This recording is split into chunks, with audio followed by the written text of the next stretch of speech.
She buried her mother on a Tuesday, and before the dirt hit the coffin, the clasp broke her skin.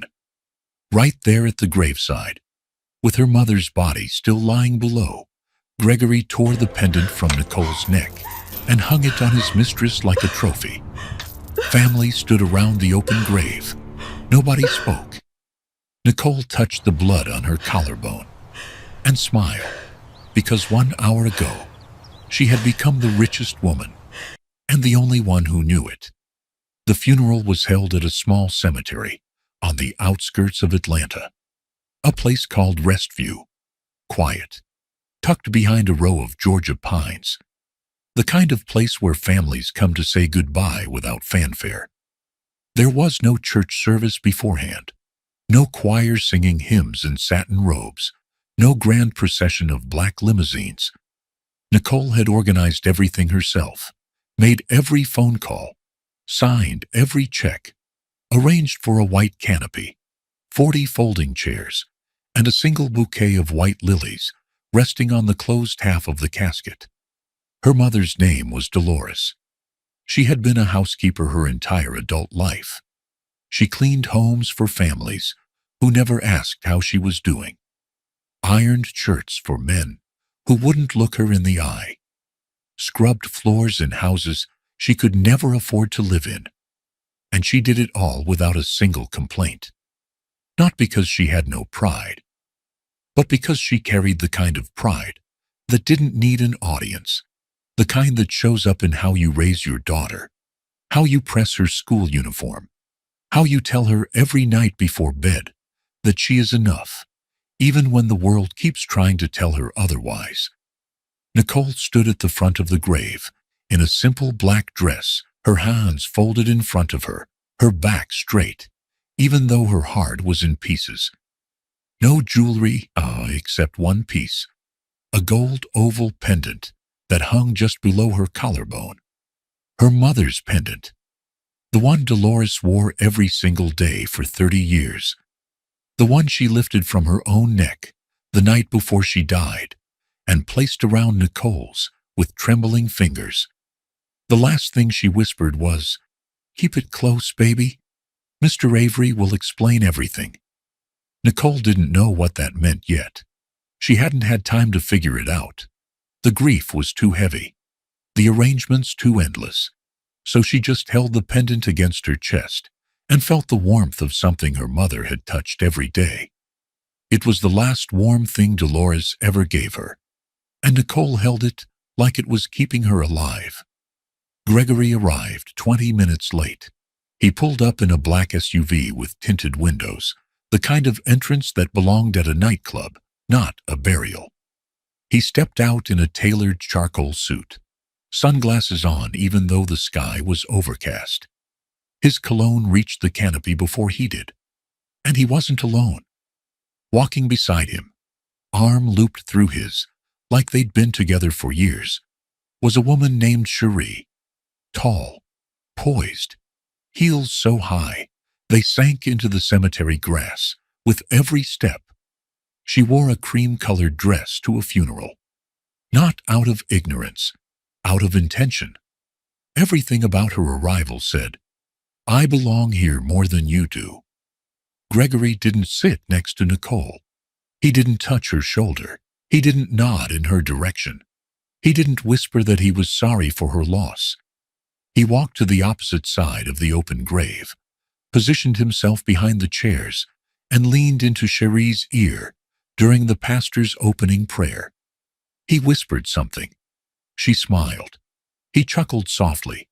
At a funeral, his mother, Vivian, sat 3 rows back, with her legs crossed and her chin lifted like she was evaluating a restaurant she might not return to. Gregory's sister, Pamela, sat beside her, scrolling through her phone during the eulogy, her face flat with boredom, like burying someone's mother was an inconvenience in her afternoon. Nobody from Gregory's side said a word to Nicole. Not a hug, not a glance, not even a nod across the casket. She was surrounded by people and had never felt more alone in her life. The pastor finished his final words. The cemetery workers began lowering the casket slowly into the ground, the ropes creaking under the weight. Nicole stood at the edge, her fingers wrapped around the pendant, her lips trembling but her eyes dry. She had cried everything out the night before, alone, in her mother's kitchen, sitting on the floor with her back against the cabinet, sobbing so hard she couldn't breathe. Now all she had left was stillness, a kind of quiet that didn't feel like peace. It felt like the space between lightning and thunder. Then Gregory moved. He walked around the grave, slowly, deliberately. Each step measured, like a man who was used to being watched and enjoyed it. His shoes crunched against the gravel. His shadow fell across Nicole before he did. He stopped in front of her, looked down at the pendant hanging at her throat, and without saying a single word, grabbed it. He yanked it so hard the clasp snapped. The thin gold chain whipped against the back of her neck, and a thin line of blood appeared along her collarbone. Nicole gasped, not from pain, from disbelief, from the fact that this man she had given 15 years to, would do this here, now, over her mother's open grave. Gregory held the pendant up in the light for a moment, like he was inspecting something he'd bought at a pawn shop.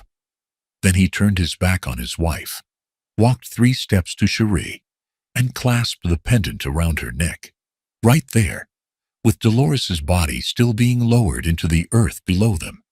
Cherie smiled. She touched the pendant with her fingertips, adjusted it against her collarbone. Then she looked at Nicole with a gaze that wasn't cruel exactly. It was worse than cruel. It was dismissive. It said, "This is mine now, and so is he." Vivian watched from her seat and said nothing. Pamela tilted her head and smirked like she was watching a scene in a movie she'd already predicted. And Nicole touched the blood on her collarbone with 2 fingers. She looked at Gregory.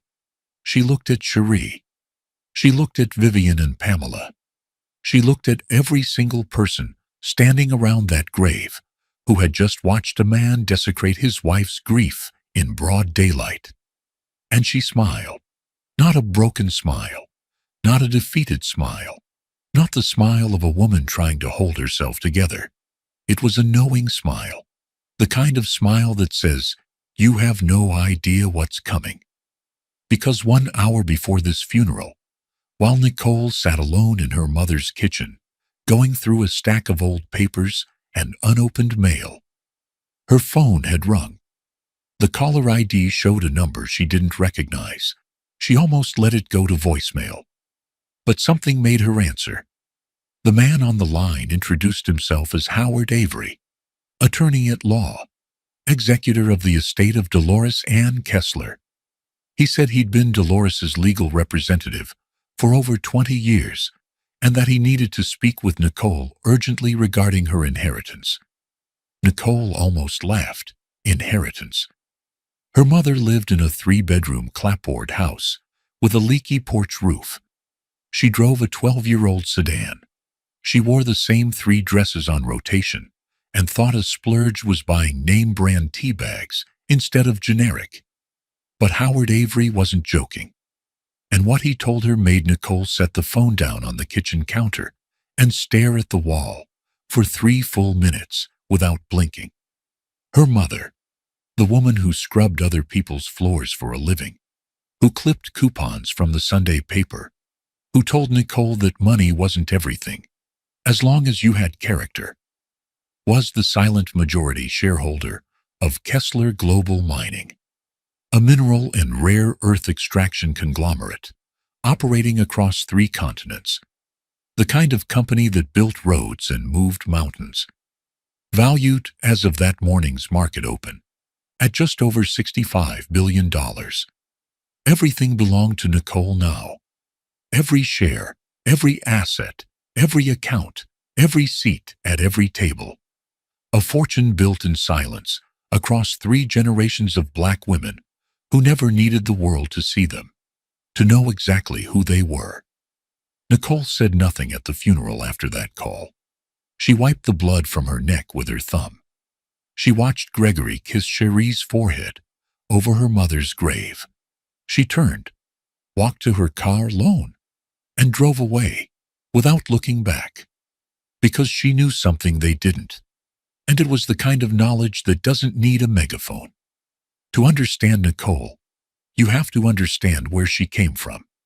She grew up in a small clapboard house outside Sumter, South Carolina. Just her and Dolores. No father in the picture, no siblings, no cousins down the road. The house had a porch with a creaky swing, a kitchen that always smelled like cinnamon and cast iron, and a garden out back where Dolores grew tomatoes, collard greens, and yellow squash, like her life depended on it. They didn't have much, at least not in the way the world measures having. But Dolores never let Nicole feel poor. She pressed Nicole's school uniforms with military precision, braided her hair every Sunday night, while gospel played on a radio that only picked up 2 stations, read to her from old novels picked up at yard sales and church bazaars. Books by writers who understood what it meant to be black and quiet, and full of things the world wasn't ready to hear. She raised Nicole like she was preparing her for something important, something neither of them could say out loud yet. On Saturdays, Dolores would take Nicole to the public library in town. They'd walk the half-mile together, hand in hand, and Dolores would sit in the corner while Nicole pulled books off the shelves like she was searching for buried treasure. She'd carry home as many as her arms could hold, and Dolores never once told her to put any back. "Read everything," she'd say. "The world is going to try to tell you who you are. Books will show you who you can be." And every single day, without exception, Dolores wore that gold pendant. Nicole asked about it once, when she was 9 years old, sitting on the kitchen counter while her mother made oatmeal. Dolores smiled, touched the pendant gently and said, "This was your grandmother's. One day, it'll be yours. And when it's yours, you'll understand what it really holds." Nicole didn't push. Even at 9, she understood that her mother held things close, not out of secrecy, out of protection, like a bird sitting on an egg, not because it's hiding it, but because it's not ready to fly yet. Nicole was a bright child, quiet but sharp. She watched more than she spoke and remembered everything.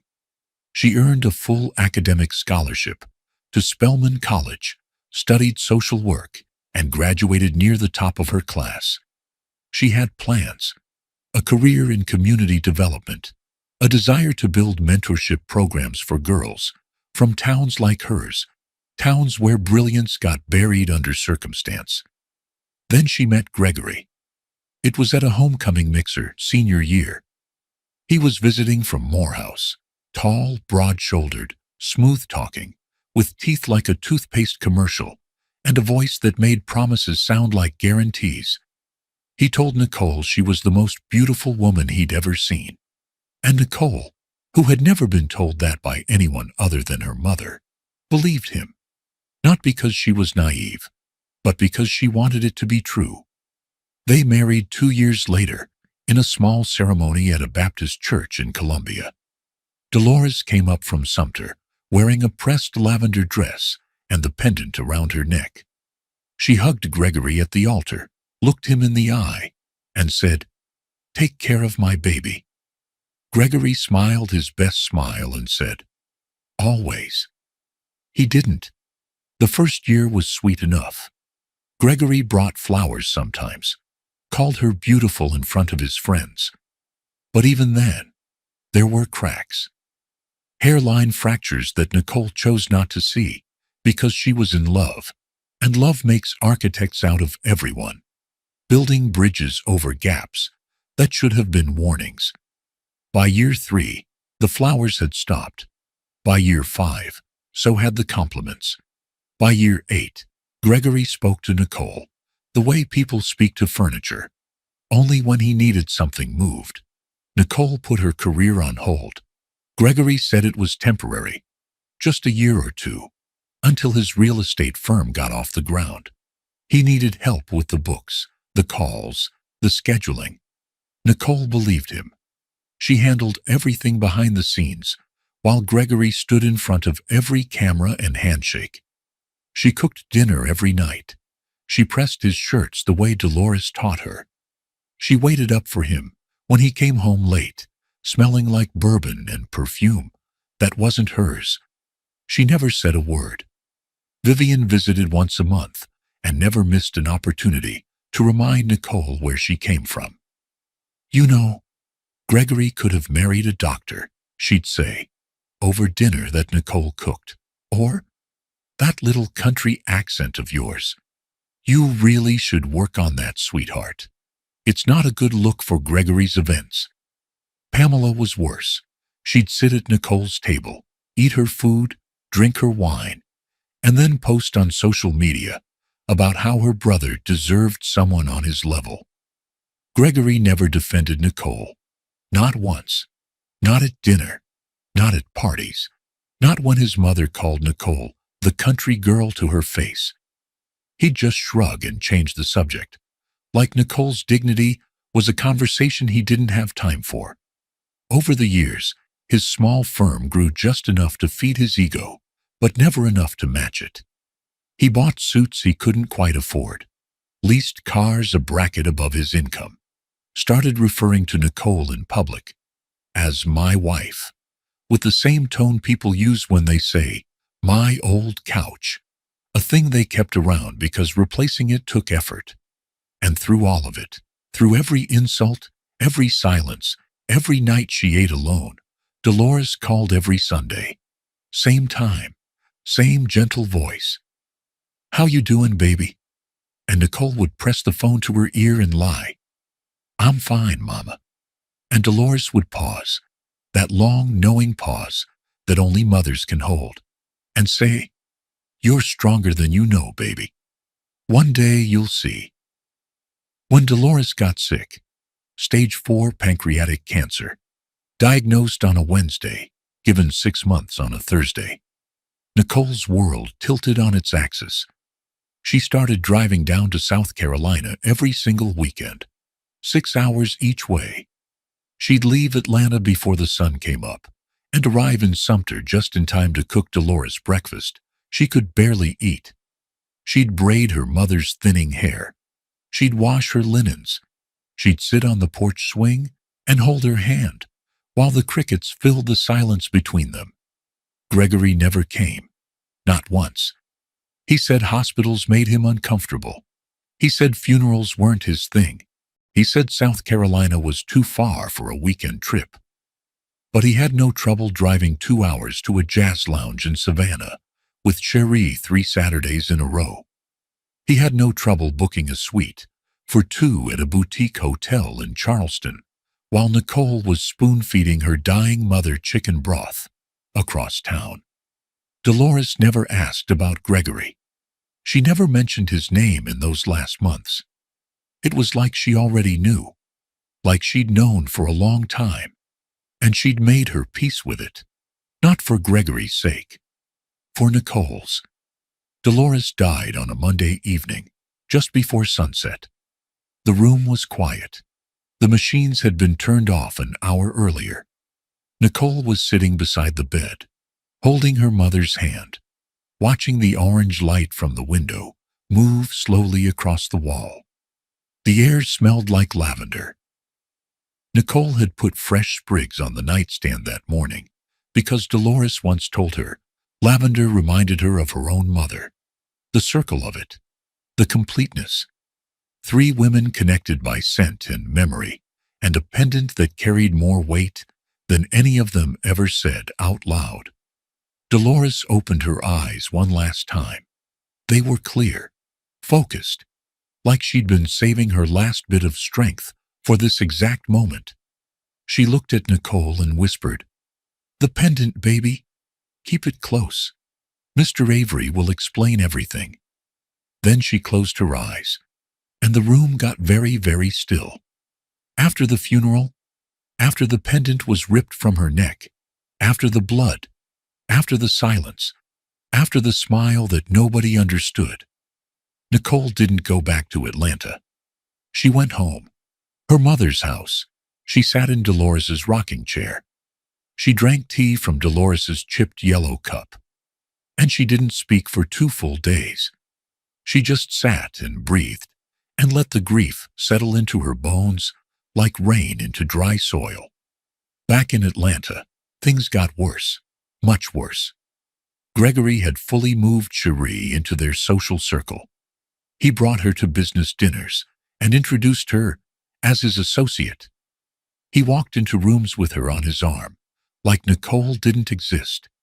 Cherie wore the pendant everywhere, to brunches, to networking mixers, to Gregory's office happy hours, like costume jewelry, like it was a trinket from a gift shop, like it hadn't been the only thing a dying woman left behind for her only daughter. Vivian called Nicole 3 times that week. Each call was worse than the last. Stop making things difficult. Let Gregory be happy. You're holding on to something that's already gone, sweetheart. Move on. Her voice had that particular kind of cruelty that wraps itself in concern. The kind that says I care while twisting the knife. Pamela posted a photo of Gregory and Cherie at a rooftop restaurant.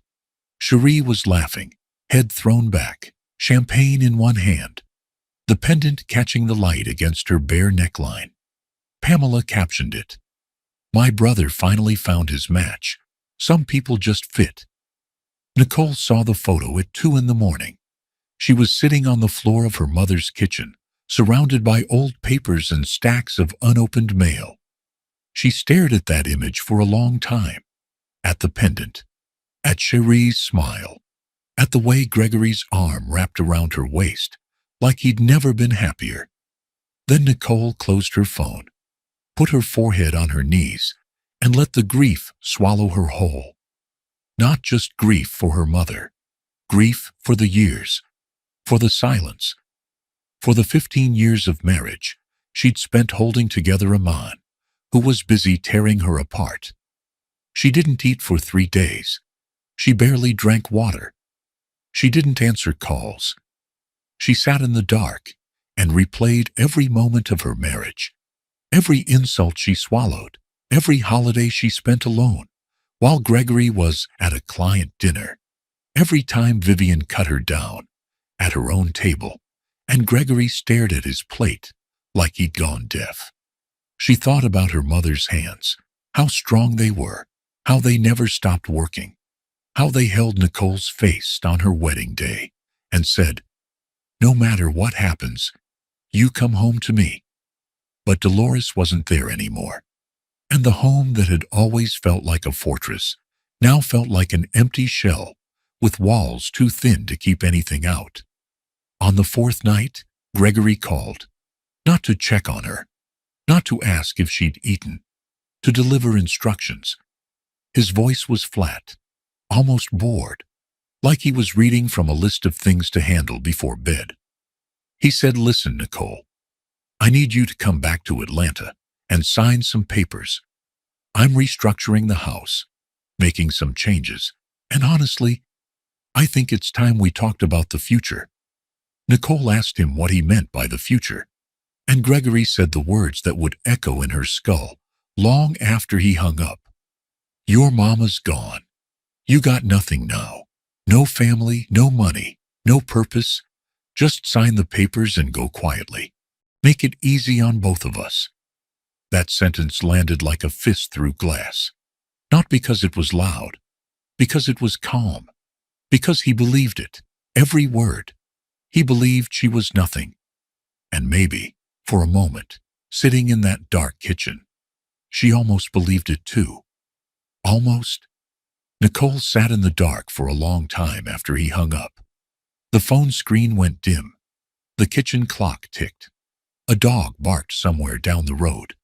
Then she picked up the phone again, scrolled through her contacts, and found a number she'd saved 3 days before the funeral, but never dialed.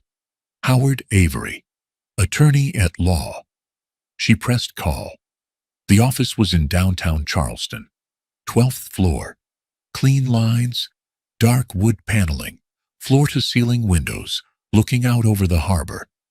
Howard Avery was a tall man in his 60s, with silver temples, a navy suit that fit like it was born on him, and the calm, measured voice of someone who had been keeping secrets for a very long time. He offered Nicole water. She declined. He offered her a seat. She sat. And then he opened a leather folder and laid it all out. Dolores's mother, Nicole's grandmother, a woman named Estelle Kessler, had been one of the original silent investors in a mining venture launched in the early 1960s.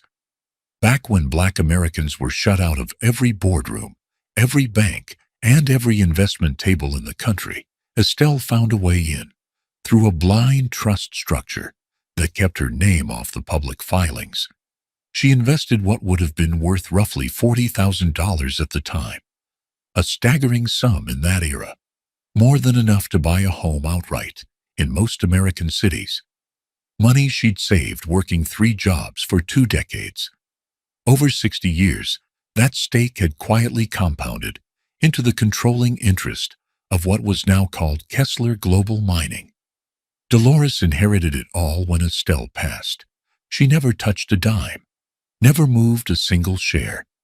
She lived as a housekeeper by choice, not because she was ignorant of the money, but because she understood something most people never learn. She didn't trust wealth to protect her daughter. She trusted character. She wanted Nicole to build her spine in the real world, not behind the walls of a fortune she didn't earn. And she wanted to see, really see, who would stand beside Nicole when they thought there was nothing to gain.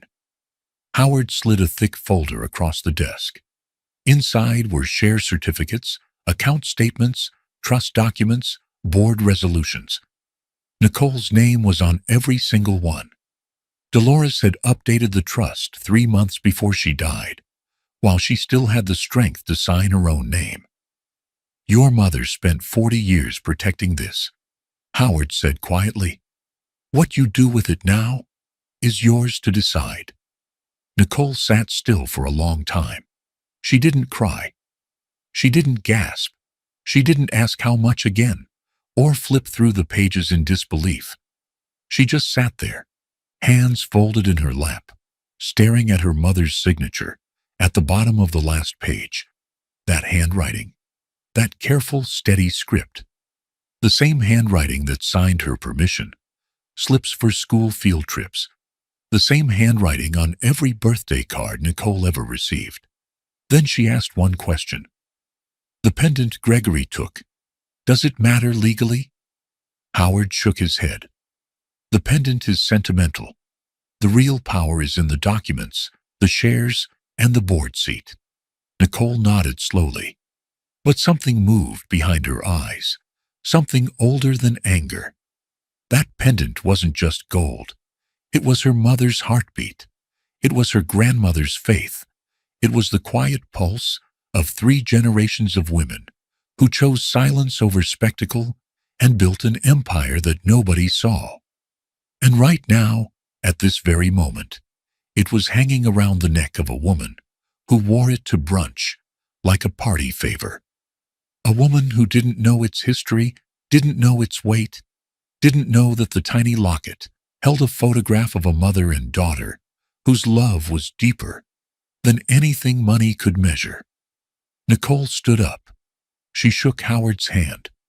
And when she walked out of that office, she walked differently. Not faster, not louder, just certain. Like a woman who finally understood the weight of what she'd been carrying her whole life. 3 weeks passed, and Nicole moved like water. She didn't confront Gregory, didn't post a cryptic message on social media, didn't call Vivian back, or respond to Pamela's sudden, awkward text messages that tried to sound friendly after months of cruelty. She didn't announce anything to anyone. She moved quietly, the way Dolores taught her, with purpose but without performance, with direction but without drama. She met with Howard 2 more times, reviewed every line of the portfolio, asked questions about board governance, voting rights, and fiduciary structures that made the lawyers sit up straighter in their chairs. She wasn't just inheriting money. She was learning to lead. Accepted her seat on the board of Kessler Global Mining in a private session that made no headlines and generated no press. She bought a new dress, black, simple, cut clean at the shoulders, nothing flashy, nothing loud. She got her hair done, pulled back smooth, the way Dolores used to wear hers on Sundays before church. She stood in front of the mirror in her mother's bedroom, and for a moment, she didn't see herself. She saw her mother. The same jawline, the same steady eyes, the same quiet fire. Then she waited. Gregory's annual Investors Gala was coming, his biggest event of the year. A rented ballroom at the Whitmore Hotel in Buckhead. 300 guests, developers, bankers, politicians, the kind of crowd that smelled like ambition and expensive cologne. Gregory had been chasing a deal with a development group called Monarch Partners for months. This gala was his audition, his moment, the night he believed would change everything. Nicole wasn't invited, but she didn't need an invitation. She had something better.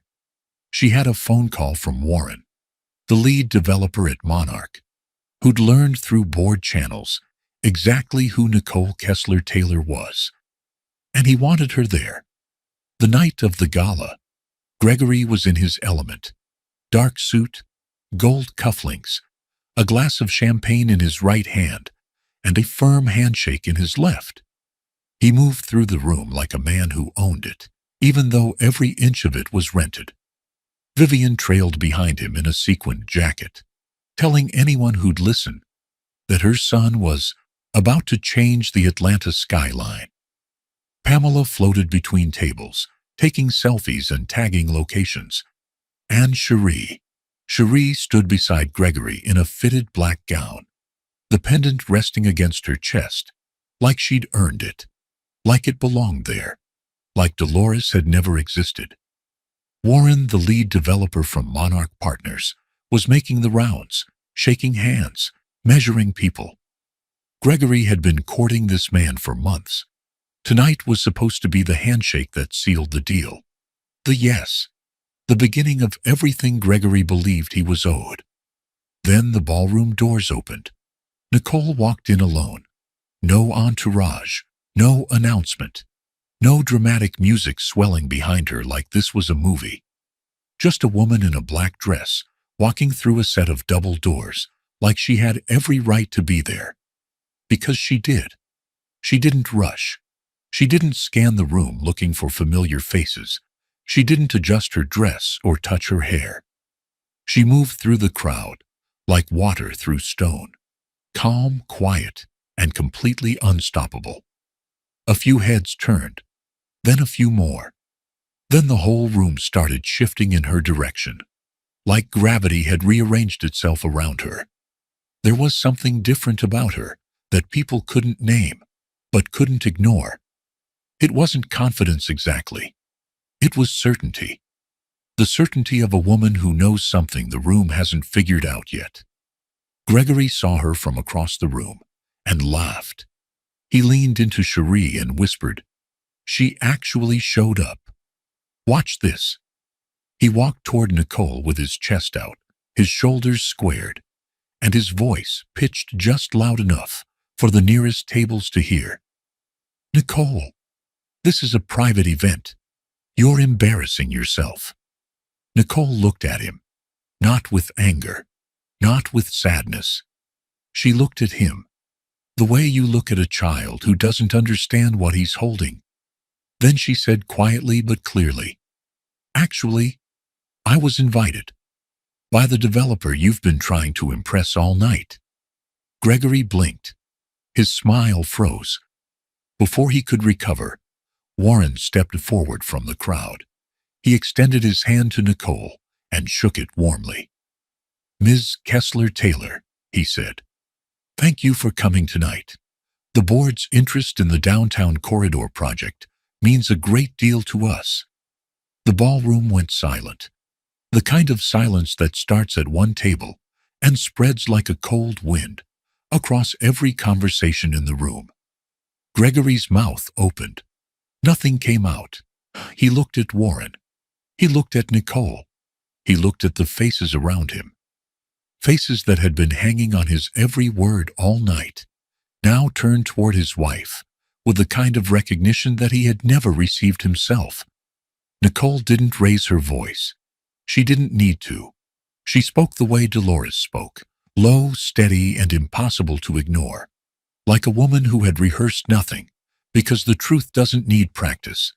She told the room, not to humiliate, not to perform, but because 15 years of silence had to end somewhere, that she was the majority shareholder and newly seated board member of Kessler Global Mining, that her mother, the woman Gregory called that old woman, the woman he couldn't be bothered to visit while she was dying, had spent her entire life protecting a legacy worth more than every deal and every handshake in that ballroom combined, that her grandmother before that had built something from nothing in an era that tried to make black women invisible, and had succeeded anyway, and that the pendant Gregory ripped off Nicole's neck at her mother's graveside and clasped around his mistress's throat was not a trinket.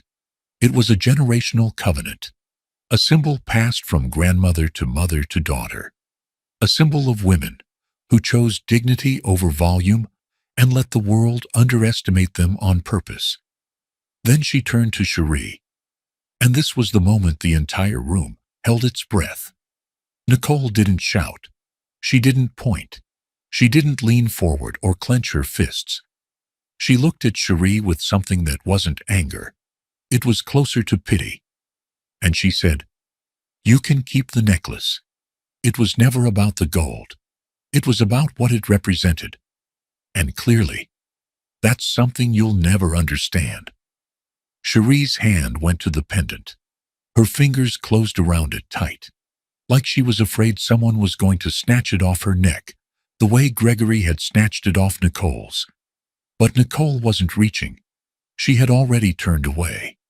She looked at Gregory one last time, the man who told her she was nothing, who humiliated her over her mother's open grave, who spent 15 years pretending she was a placeholder for the life he thought he deserved. She said calmly, "My lawyer will be in touch regarding the divorce. And Gregory, the house, it was paid off years ago through an account you never knew existed. It's mine. It always was."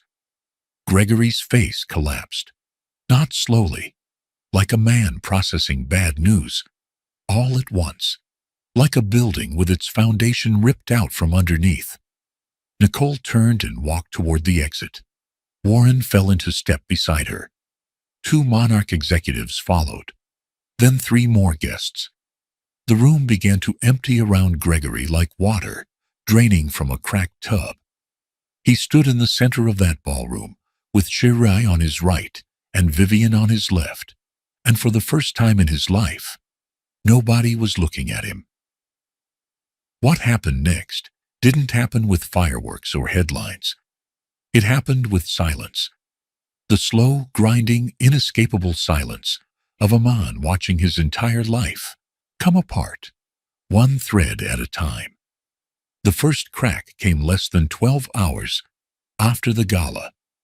Gregory called Warren before sunrise, once, twice, 6 times in a row. Every call went straight to voicemail. He left a message at first, calm and professional, saying he was just following up and looking forward to moving ahead. There was no response. By noon, his tone had changed. The messages came quicker, sharper. He said there must have been a misunderstanding, that they should talk before decisions were made, that Warren needed to call him back. Still, nothing.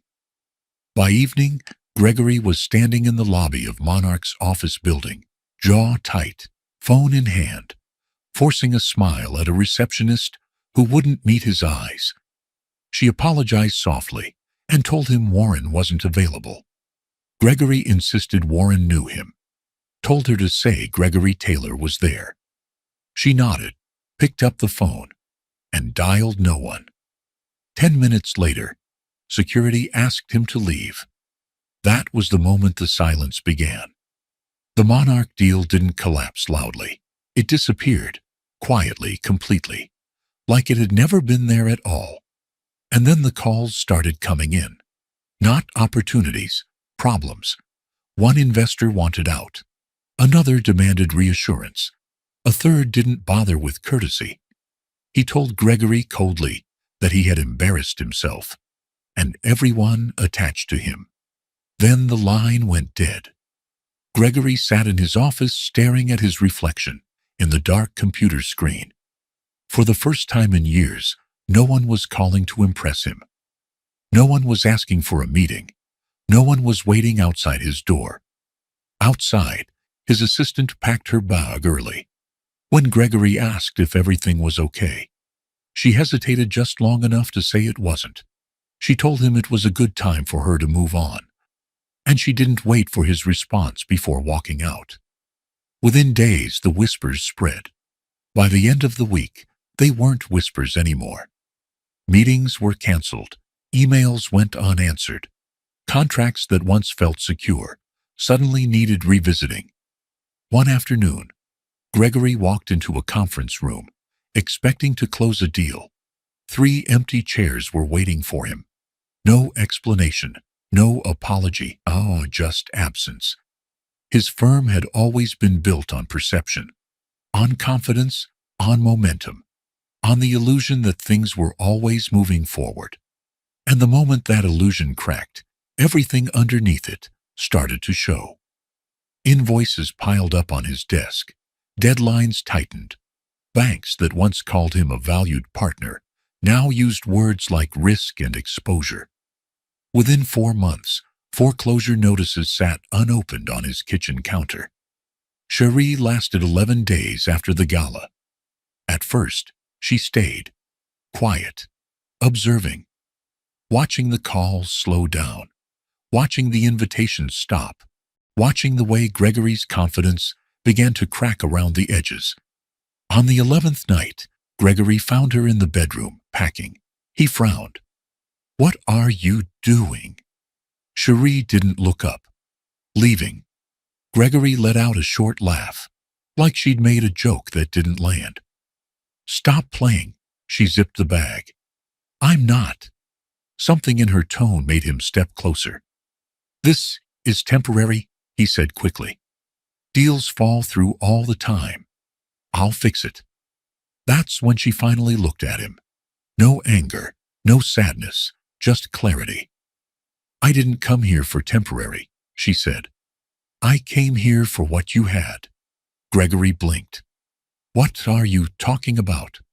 She tilted her head slightly, studying him like she was seeing him properly for the first time. "You were useful," she said. "Now, you're not." The words didn't land all at once. They sank slowly. Heavy. Gregory shook his head. "You're overreacting." Cherie picked up her bag, walked past him, and paused just long enough to place something on the dresser. The pendant. She didn't say goodbye. By the time the front door closed, Gregory was still standing there, staring at the necklace, finally understanding what it meant to be left behind, without explanation.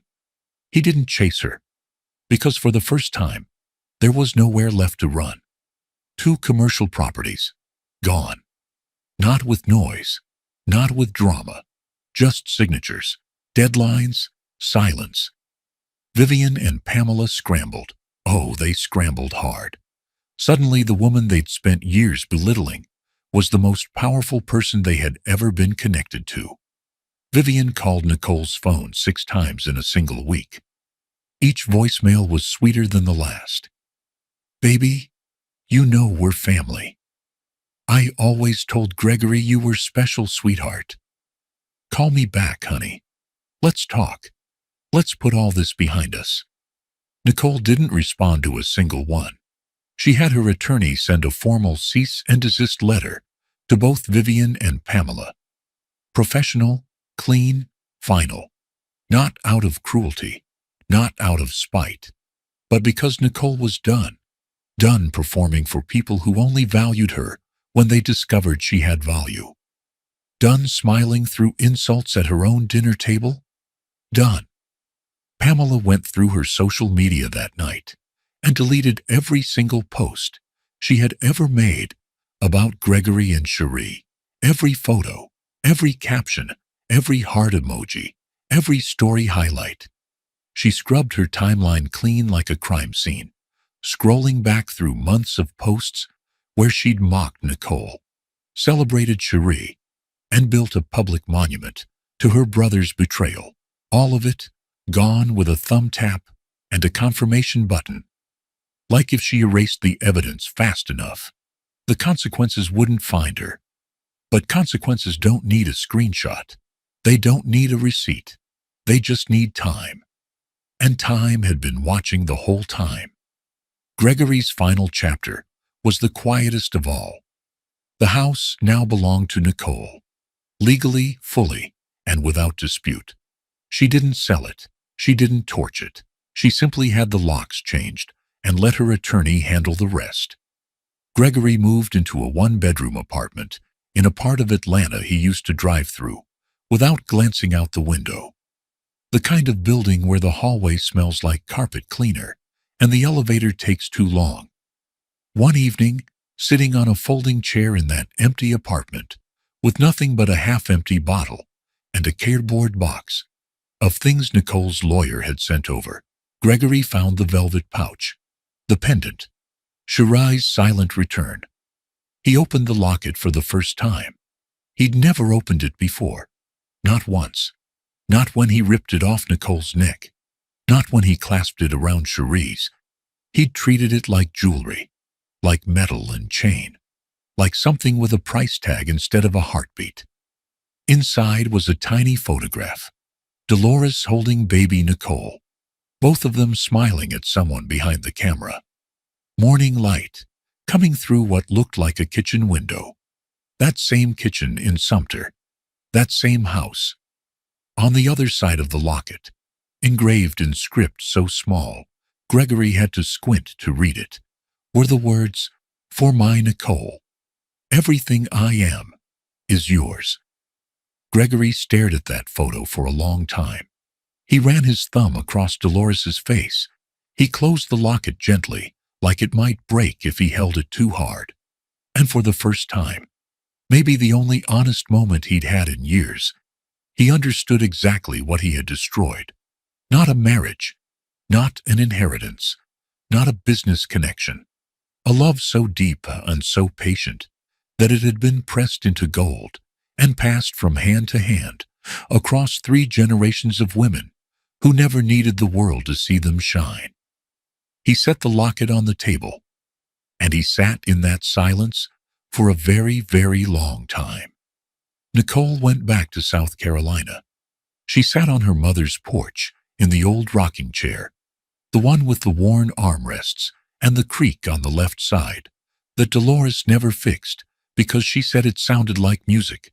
The pendant was back around Nicole's neck now. Returned, reclaimed, restored. She touched it sometimes without thinking, the way her mother used to, absent-mindedly, like checking that something precious was still there. She didn't do interviews. She didn't hold press conferences. She didn't post transformation photos or write a tell-all memoir. That wasn't who Dolores raised.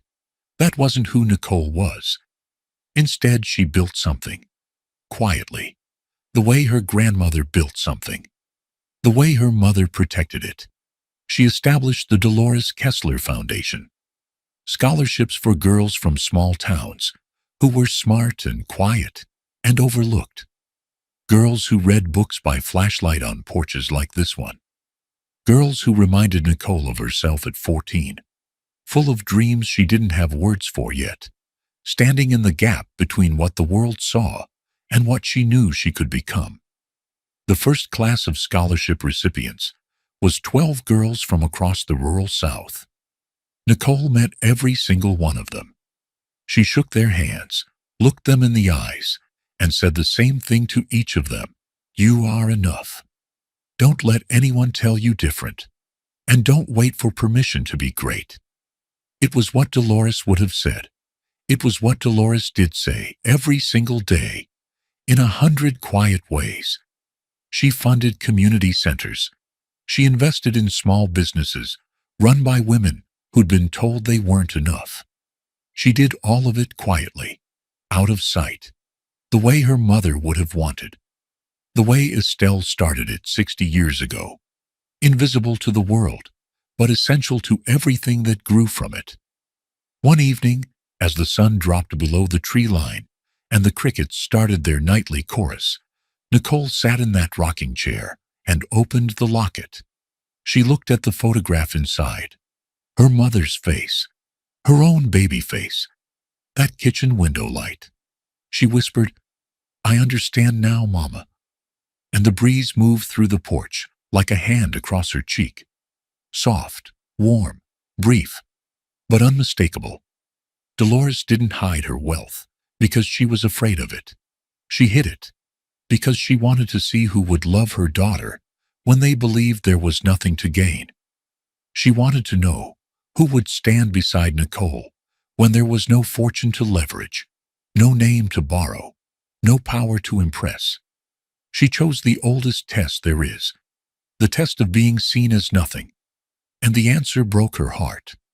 But it set Nicole free, because sometimes the richest woman in the room is the one nobody notices. Sometimes the strongest person at the table is the one who hasn't spoken yet.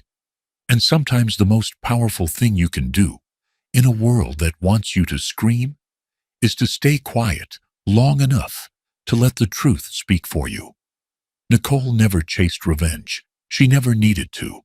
She simply stood still and let the truth fall where it belonged. And when it was over, when the noise faded, when the betrayers scattered, when the ballroom emptied, she was still standing, still wearing the pendant, still her mother's daughter, still her grandmother's legacy. And that was more than enough. If this story stayed with you, then you already understand something most people learn too late. Not everyone who stands beside you is there for you, and not everyone who loses you understands what they've lost. The next story is about someone who learned that the hard way. And when it happens, it doesn't come with warnings.